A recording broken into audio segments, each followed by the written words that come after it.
Olá pessoal, tudo bem? Nosso objetivo é entender um pouquinho como nós podemos construir um estoque de segurança adequado com base em números.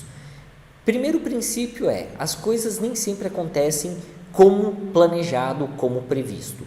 O consumo nem sempre se dará exatamente conforme sempre vai ter a pessoa que vai comprar sempre no mesmo dia, no mesmo horário e comprar o mesmo produto, dificilmente. Assim como uma empresa que está entregando algum produto, ela pode variar a sua quantidade de entrega. O lote é de 150, mas pode ser que entregue 151, 152, 150, né? E a mesma questão para o tempo de entrega ou o consumo, que pode variar também. Então, existe uma variação, isso nós chamamos de efeitos probabilísticos. E esses efeitos probabilísticos, nós estamos relacionando que existe uma flutuação. Como que nós vamos calcular o nosso estoque de segurança relacionado a essa situação?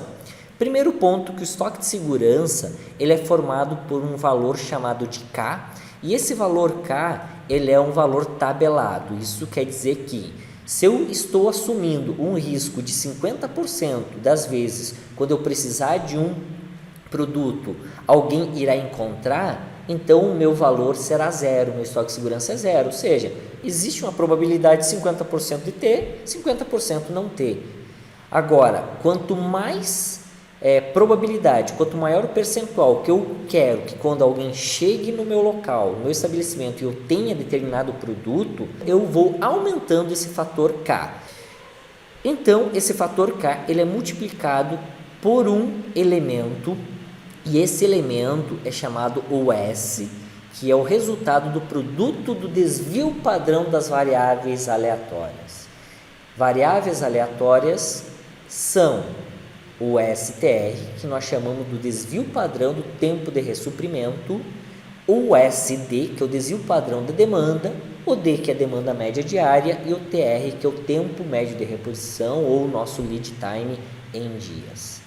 Agora, como que nós vamos calcular este valor, como nós vamos chegar a estes números, principalmente, o número do desvio padrão, o tempo e de ressuprimento? Normalmente vocês irão encontrar nos números de vocês uma tabela semelhante a isso aqui lá na empresa de vocês, no negócio de vocês. Então, por exemplo, aqui eu tenho entregas, então eu tenho uma sequência de entregas.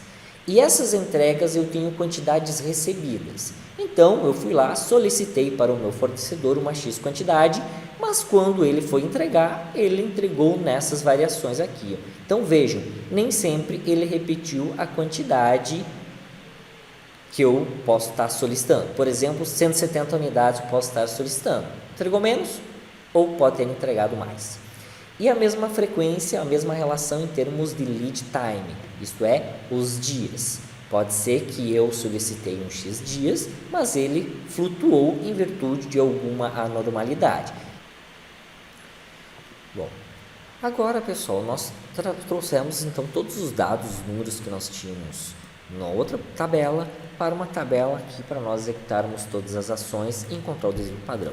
Primeiro dado que nós estamos relacionando, nós vamos pegar este carinha aqui, então vamos trabalhar primeiro com as entregas.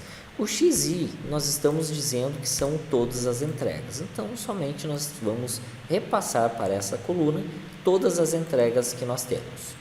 Aqui a média, nós vamos dizer o seguinte: se eu somar todos os elementos das entregas e este valor aqui eu disser que ele vai dividir pelo número de entregas, nós temos a nossa média. Então, nossa média aqui, nós estamos assumindo que é 163,87. Então, vamos colocar aqui 163,87.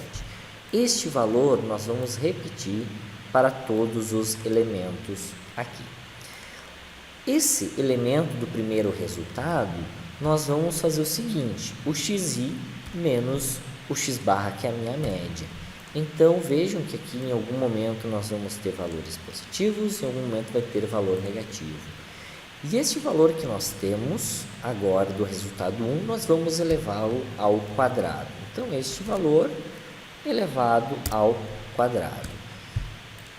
nós vamos ter então um somatório, considerando que todos os valores que estão aqui negativo, quando eu elevo ao quadrado, menos com menos se torna mais, vai dar um valor positivo.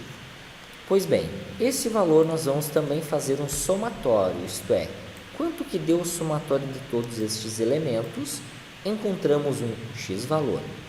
Este valor aqui, então, é o valor das diferenças que nós encontramos. O que nós temos? Nós temos este valor das diferenças que nós vamos dividir pelo número de elementos de ocorrências. Este valor nós vamos chamá-lo de variância. Então vejam que nós temos este valor aqui, que é a minha variância. Mas nós queremos encontrar o desvio padrão. Então o desvio padrão dos nossos elementos. O desvio padrão é o que? É a raiz de quem? Da minha variância. Então, este valor nós encontramos, então, neste nosso cálculo, que o valor é 17,02. Então, claro, vamos trabalhar aqui com duas casas para nós estarmos fazendo todos os nossos cálculos. Ok, cheguei até aqui. Se eu quiser saber o seguinte, como um dado padronizado, para nós podermos fazer comparativo com qualquer outro elemento, nós vamos então trabalhar com o coeficiente de variação. Coeficiente de variação, nós vamos pegar o valor do desvio padrão e vamos dividi-lo pela minha média. Então, esse valor aqui da minha média que nós encontramos. Então, nós estamos dizendo, neste caso aqui, que 0,1038, e obviamente se nós pegarmos este valor e multiplicarmos por 100, nós vamos ter um valor percentual da variação. Quer dizer que nosso elemento, onde tem uma média de 163 as entregas, ele varia 10,38%. É uma variação alta? É variação baixa? Bom, dependerá de cada negócio. O que nós podemos assumir, o que a teoria traz, é que até 10 a 15 nós podemos considerar uma variação baixa. De 20 a 30, 40 é uma variação média. E acima disso podemos considerar uma alta variação dos números. O que nós temos então? Aqui nós temos, para fins de cálculo, nosso exercício, nós chegamos e encontramos o desvio padrão. Esse desvio padrão do nosso elemento, ele é 17,02 para as entregas recebidas. Agora, nós precisamos identificar esse mesmo cálculo para o lead time. Como que nós vamos fazer? Vamos fazer os mesmos dados. Então, vamos apagar aqui os elementos, todos os elementos para nós calcularmos. Primeira questão, o xi então é o valor da tabela. Feito isso, qual que é o somatório para nós encontrarmos a média? Então vamos fazer o somatório e este somatório vai dividir pelo número de elementos. Então está aqui a nossa média, este é o valor da média, 15,07. Este valor, ele vai ser trazido para todos os elementos. E aqui nós vamos fazer, então, o mesmo cálculo para chegar e fazer a diminuição, somatórios, no total. E agora nós vamos elevar esse elemento aqui ao quadrado. Então, elevamos ao quadrado, vai gerar um valor. E este valor aqui nós vamos fazer um somatório. Isso. Então, qual que é a diferença? As diferenças que geraram foram 88. Então este valor aqui, ele representa um resultado final de 2,43 o nosso desvio padrão. E se nós pensarmos em termos de variação, nós temos então que ele varia as entregas em 16%. Vamos trazer esse valor do desvio padrão para o nosso cálculo aqui abaixo, então 2,43.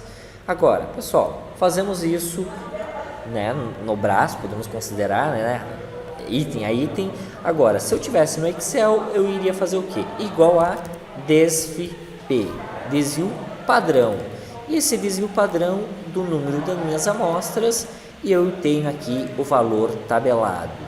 O mesmo eu vou fazer para o lead time. Então, desvp e simplesmente coletei os valores. Então, fechou os valores? Fechou, então tivemos uma provinha real que nossos cálculos estão corretos. Vamos para a segunda parte do nosso cálculo. A partir do momento que nós identificamos o desvio padrão do lead time, o desvio padrão relacionado às entregas, nós vamos fazer então a análise para identificar qual que é o estoque de segurança ideal com base em dados em números.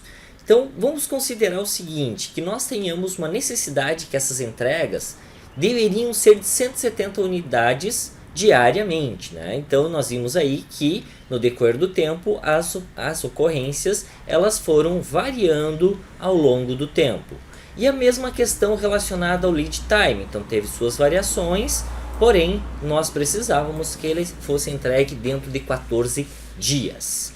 Dentro desse pressuposto nós temos então aqui a fórmula do estoque segurança, onde ele é por um fator K. Esse fator K eu trouxe ele aqui nesse ladinho para nós analisarmos. Nós vamos utilizar um desses elementos, já está aqui o valor do fator K, mas lembrando para vocês, se um dia vocês precisarem, vocês podem identificar o fator K por meio do Excel, utilizando a fórmula igual a inv.normp. A partir deste momento, vocês vão inserir a probabilidade, por exemplo, 65%. Pronto, feito isso, está aqui o valor relacionado ao fator K. Serve para qualquer número que vocês estejam buscando, tentando identificar. Bom, segundo passo dentro dessa análise. Sugestivamente, sempre identifique quem são os elementos que compõem a fórmula. Neste caso, o SD.tr, então nós vamos fazer essa fórmula aqui primeiro, nós não sabemos. O STR, ele é relacionado ao desvio padrão do tempo de ressuprimento. Quem é esse cara aqui? Desvio padrão, tempo de ressuprimento. É o nosso 2.43. Esse SD é relacionado ao desvio padrão da demanda ou das entregas propriamente dita. E está aqui, então, nosso 1702. Nossa demanda nós vamos utilizar aqui, então, que é as nossas entregas e o nosso tempo de reposição, nosso lead time, os 14 dias. Feito isso, nós vamos executar a fórmula. Nós temos o valor do STR, então 2,43 vezes os 170, que nós estamos relacionando à demanda média. Isso tudo elevado ao quadrado mais o SD vezes o tempo de reposição elevado ao quadrado mais o STR vezes o SD elevado ao quadrado. Basicamente, isso aqui é a aplicação de fórmula, tá? Feito isso, já tirando a raiz, nós temos este valor de 478. E este valor aqui, então, nós vamos calcular o estoque de segurança, onde nós vamos simplesmente pegar um fator K. Vamos supor que o fator K que desejamos seja de 80%. Nós vamos pegar esse valor do 80% vezes o valor que nós encontramos do SDTR. Então, esses dois elementos nós estamos identificando e considerando que o estoque de segurança ideal para que 80% das ocasiões que tem uma necessidade eu consigo cumprir com esta eventualidade de ter o produto à disposição de 402 unidades.